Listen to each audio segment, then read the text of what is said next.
Hi, this is Mocienne Petit Jackson. Welcome to my channel. I'm here today back in Utrecht because I want to show you again this beautiful city. The weather is extremely hot today. Most people, if they are not working, they went to the sea or something like that, or near the water. And I wanted to sit here, and I really want to show you off our architect building, if you can see that in the distance. So this canal that the government created, it used to be open.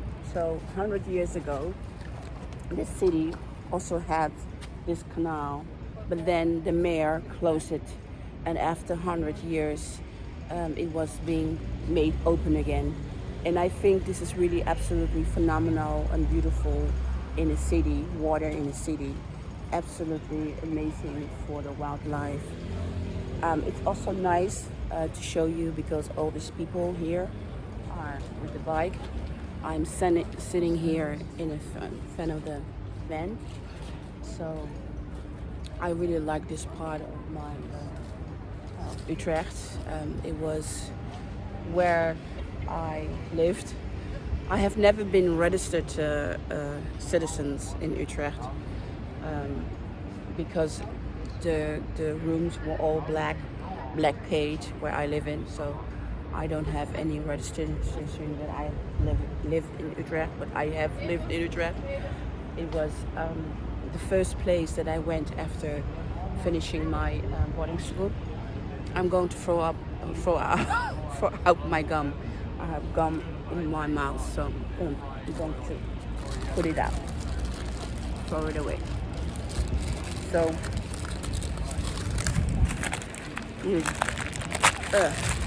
piece of paper, because I have to do everything with one hand. So I think now I look like Wendy Williams in her show. I really like Wendy Williams. I miss her very much. Her craziness, her madness. I really miss that woman. It was a lot of fun looking at her. Even if you imagine everything was early in the morning. Early in the morning. I think I'm worse than her early in the morning. I'm a very quiet person in the morning. So today it's really extremely hot, and I really want to sit here and do my recording because I want to talk about my time that I finished my boarding school. The first couple years were bearable because I was trying to find out the situation being in a boarding school. I was very pleased to be in boarding school far away of this adopted parents drama, and was a lot of educational about how I was going to survive all this drama. So I don't know if I'm going to stay here or I'm going to walk around. So let me see. But this is really nice seeing all this bicycle passing. This is Dutch. This is our country. This is how we live. Our bicycles are everything. If you don't have a bicycle here in the Netherlands, you're really poor. You know, look, I really enjoy this. All these small boats with people. Just trying to see how I can show you. Yes, this way. This way you can see what I see better. So lovely if people enjoying themselves that way.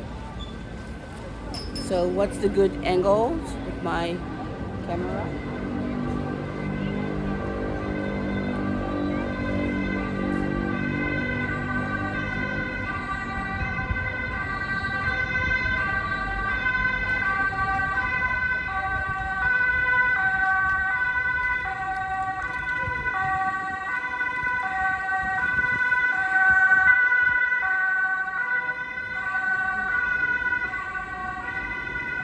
This is a pro rail that's take care of her road. So I don't know why they are in emergency, but they are in. Oh, you just see the car. Woo! Just, I just lost some water on my pants because. Oh my God! Always something happening in my.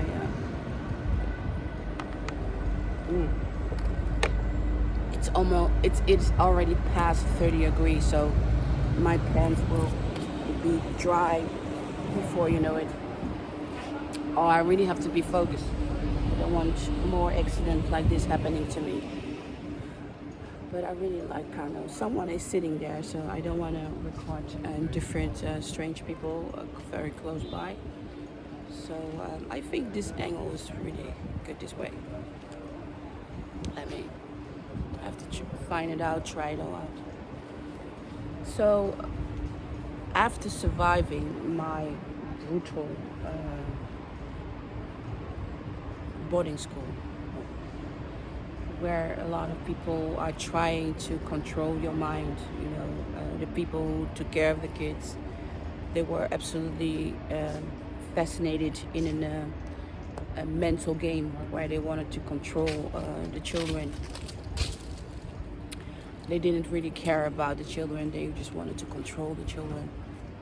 And I was a very difficult person to control because I have my own way of thinking. And my history with Michael Jackson, I never talked to them honestly about it because I knew that they were going to make my life an even bigger hell. And I wasn't waiting for that to get my life more difficult than it was.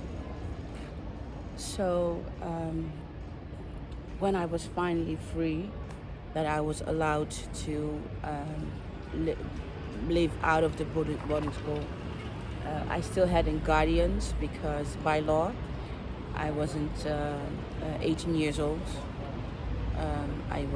By law I was 16 years old, 16.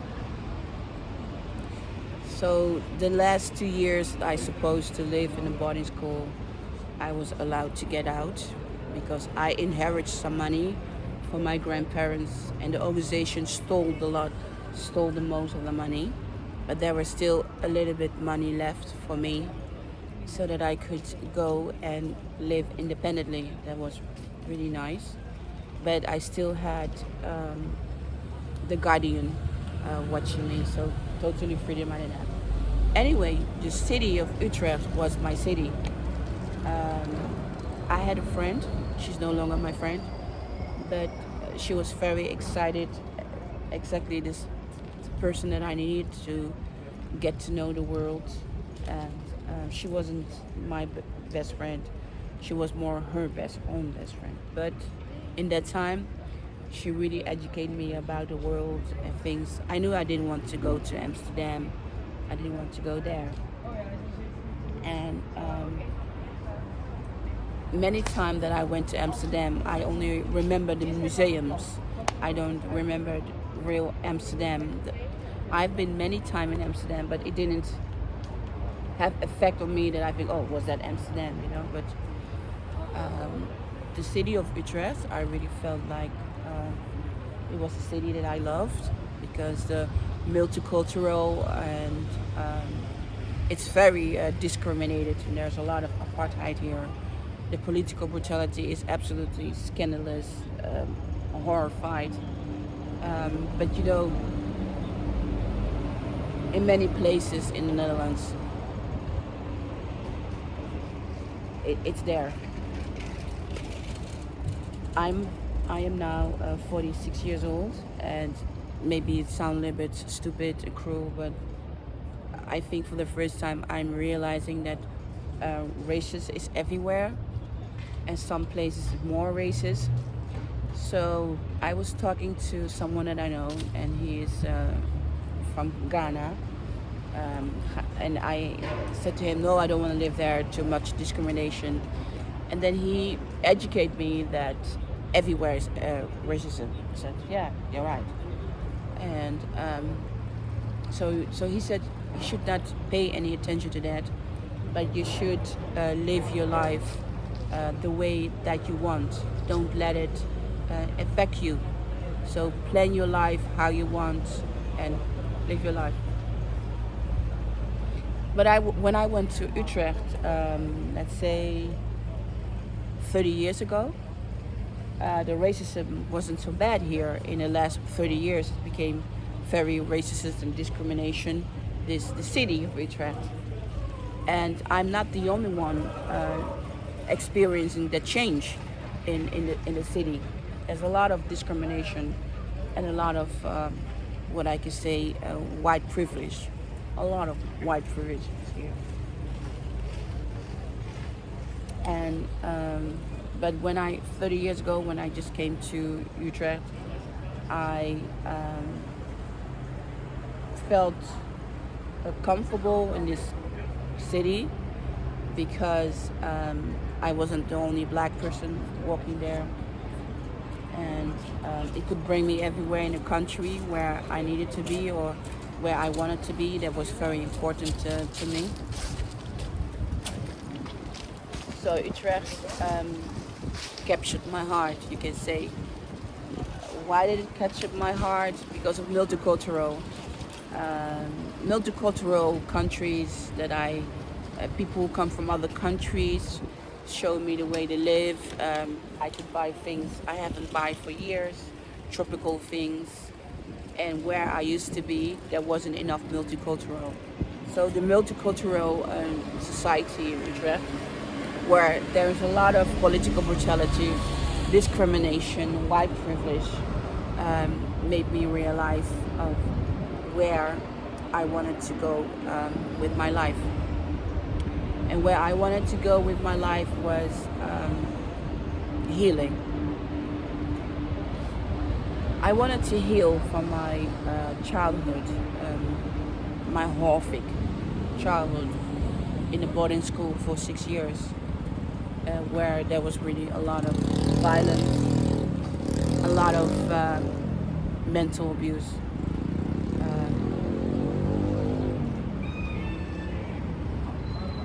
I could survive all this brutality in the boarding school because it wasn't the worst as I experienced with my adopted parents. I mean, my adopted father, he was really a child abuser. He really beat the crap out of every child, and he really wanted to control every child. So when I went to my boarding school and I met some of people who were working there, we had one thing. They couldn't physically really beat us. So it was a lot of verbal abuse, mental abuse, and control abuse. And, they couldn't get into me. It didn't affect me because it wasn't so worse than I had to experience with the father of my child and with the father that I did not know yet, but with the father of that family. So I already went through a lot of physical and mental abuse when I started my boarding school. So I think my experience that I had with that made me go through my boarding school quite easy than other children had to go through. So when I was in Utrecht, I still had guardians, but I didn't have to live in a boarding school anymore because my guardians also felt that I was being abused mentally and that I was really being abused. So they set me free because I inherit a lot of money, and they stole really all the money.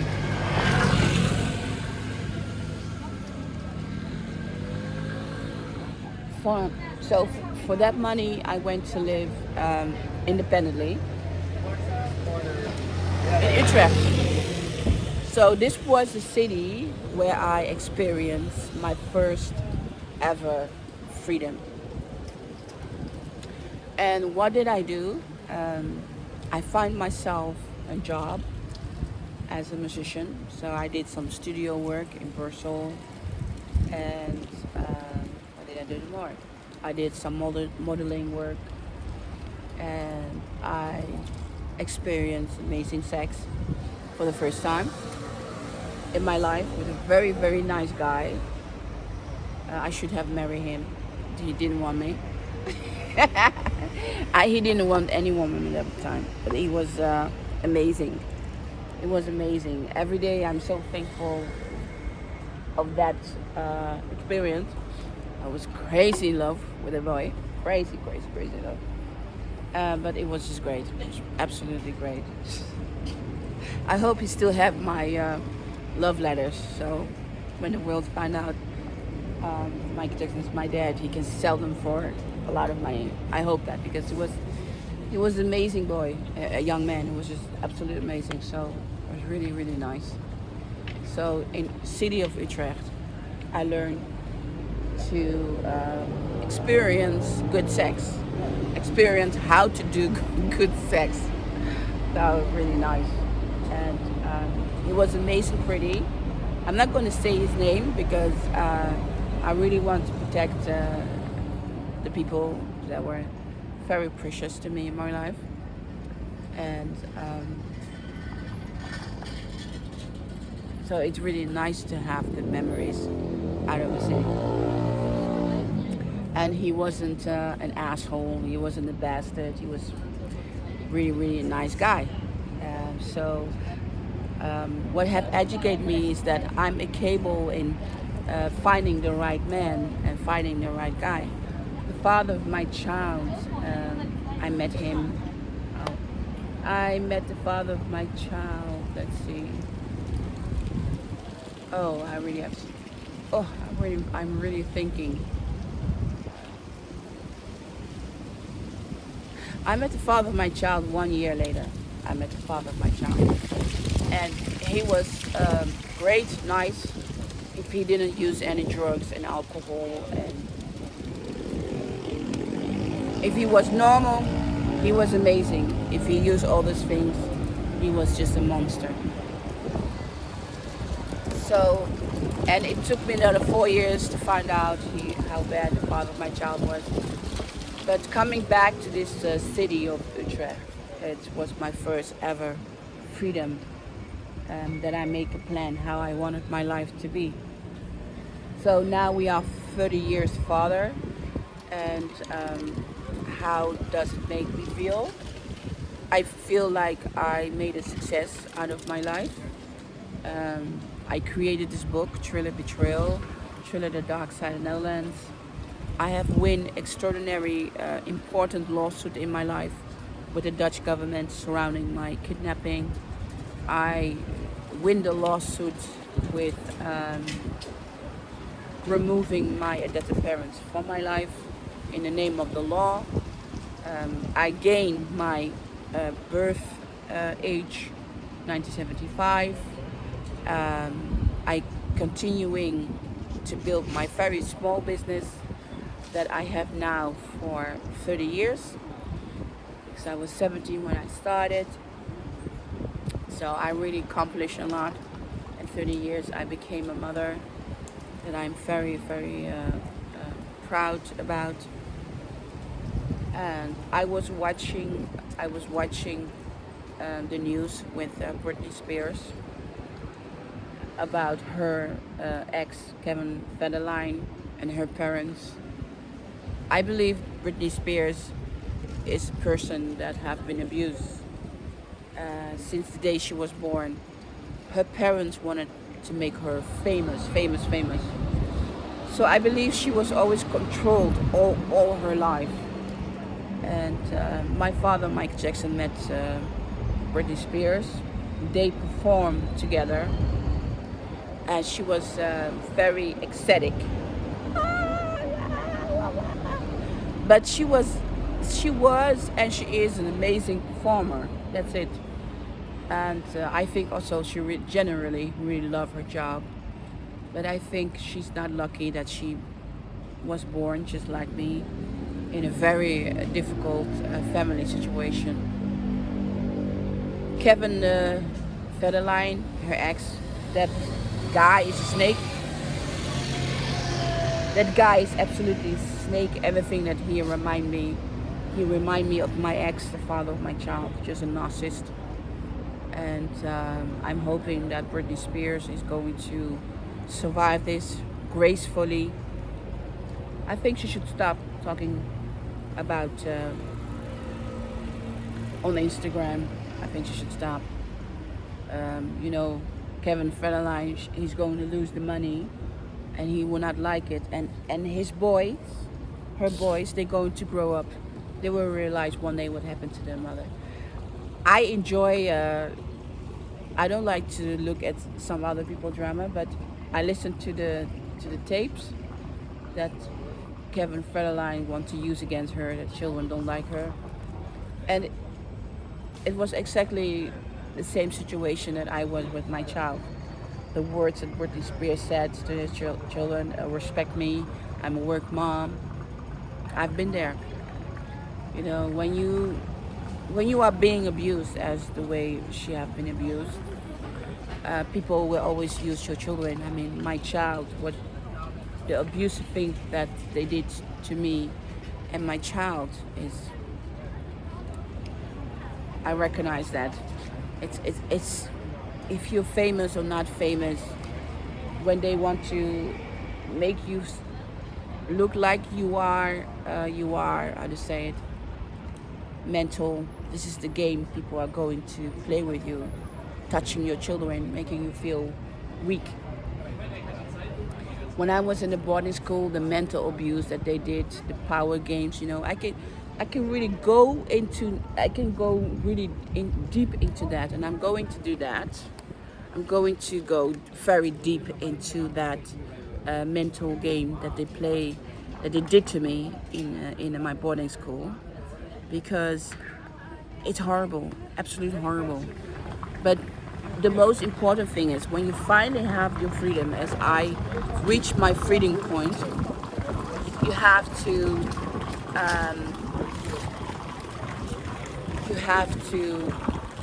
create positive energy for yourself. And in a city in Utrecht, I could really upload my battery for the rest of my life. And I started my journey to file the lawsuit against the Dutch government to get back my identity, piece of my identity, and get rid of this abusing adopted parents. So in this city of Utrecht, I really upload my battery to go and fight.